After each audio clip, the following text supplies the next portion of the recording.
You have to allow yourself to be seen.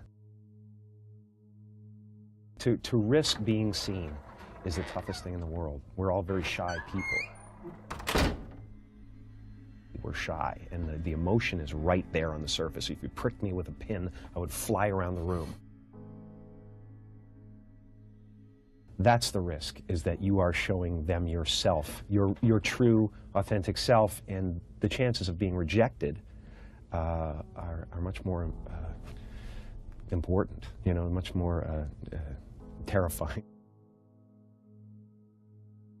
When I was, I guess, 15, I was 15 years old, and I was looking for a way into the business, and my dad was out of work.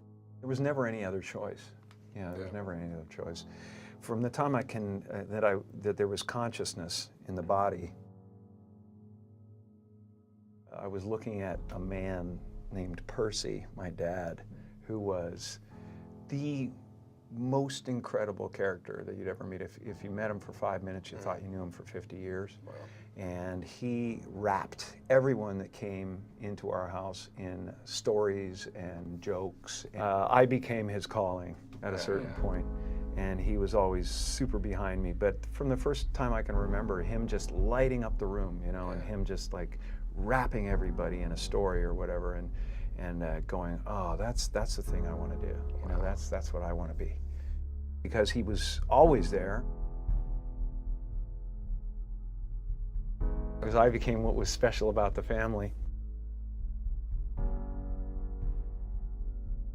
The one thing, like, people talk about depression all the time. The difference between depression and sadness is just, from happenstance. Whatever happened or didn't happen for you, or, grief or whatever it is. And depression is your body saying, fuck you, I don't want to be this character anymore. I don't want to hold up this avatar that you've created in the world. Deep rest. Your body needs to be depressed. It needs deep rest from the character that you've been trying to play. Right. I want to challenge your beliefs. I want to challenge the properness of this occasion, or whatever it is, and throw it on its head in a way that you can accept and love, and it'll free you. So I've been in the business of freeing people from concern. I just think it's in your nature, or it isn't in your nature. It's like it's kind of want to see the same old thing, right. And I think there's a ton of people out there that don't want to see the same old thing, and it's very strange because I've been sharing things that lately about what I believe and stuff that are really kind of, maybe a few years ago might have been like, okay, Jim, well, maybe we'll join you on that planet someday. I'm finding that people are all kind of, for the most part, accepting of another kind of way of looking at things, or letting go of character.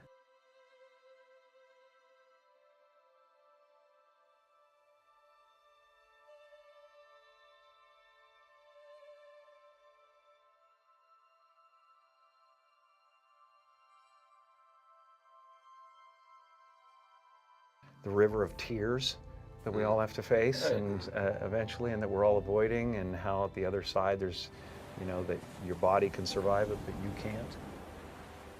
You're better off without a you or an I.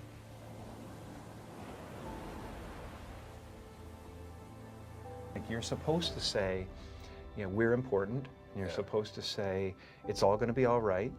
And you're supposed to say that, whatever you dream can come true, and you're supposed to say all those things. I do believe in manifestation, the power of that kind of stuff, but I don't believe that any of it matters.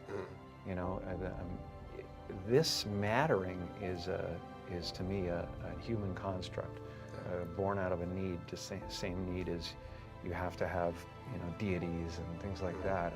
I believe in an energy of God, an energy of everything is divine. There's no thing that isn't divine. Everything is divine, and I'm that. I'm not the body. I'm you guys, and I'm this thing, and I'm this thing, and I'm the cameras, and it doesn't matter to me. Sometimes I still have the groove cut in me that, you Yeah. know, wants my hair to look nice. Right. I'm finding that ultimately the freedom from it is something people are kind of hungry for in a way. Right. They're like, I don't want to be me either. Right. You know, and I go, well, great, because you never have been. Right.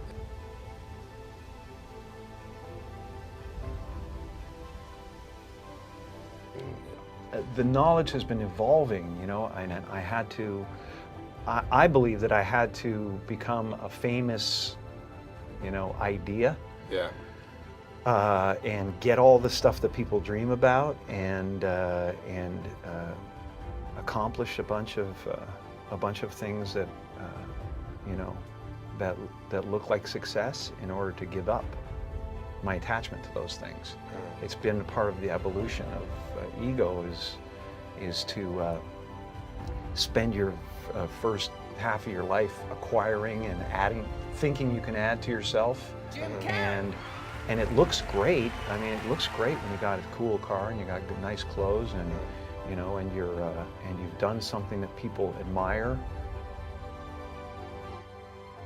It can never fulfill you. You can never be happy. You know what I mean? It's not where happiness comes from. And you know, I dealt with depression, you know, a few years ago, and people still think, well, he's going through, you can tell he's depressed. And it's not. I have no depression in my life whatsoever. Literally none. I have sadness and joy and elation and satisfaction and gratitude beyond belief, but all of it is weather. And it just spins around the planet, you know? It doesn't sit on me long enough to kill me.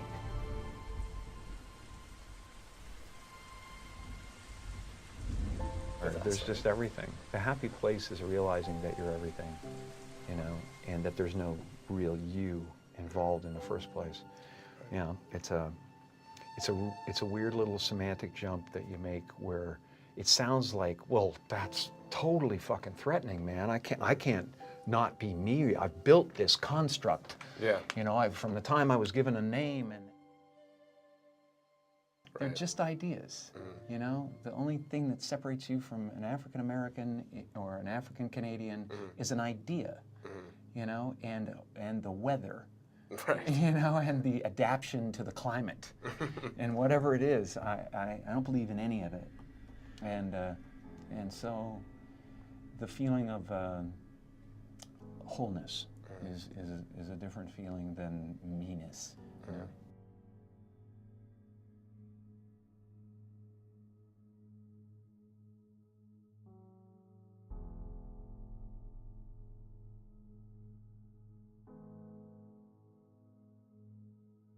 So those who wish to masquerade for the rest of this virtual game sometimes are made really uncomfortable by it. You know, they're like, it really looks like a mask beside somebody who's not wearing a mask.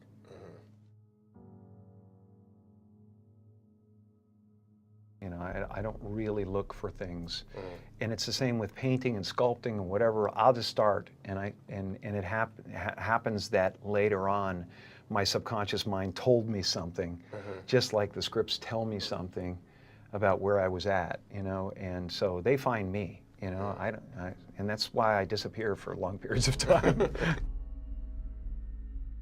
And plus, when you go away a little bit, sometimes you learn a new stroke. You know.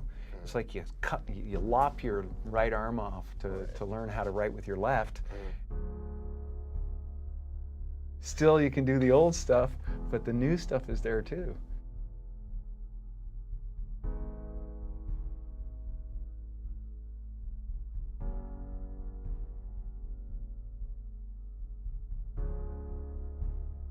I don't exist, so they're all characters that I've played, including Jim Carrey, including Joel Barish, including any of those things. They're all characters. You know, Jim Carrey was a less intentional character, right?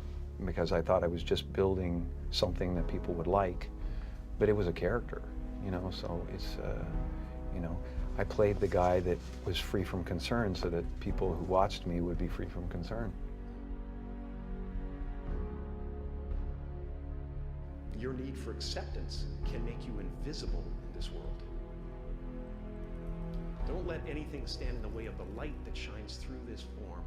Risk being seen in all of your glory.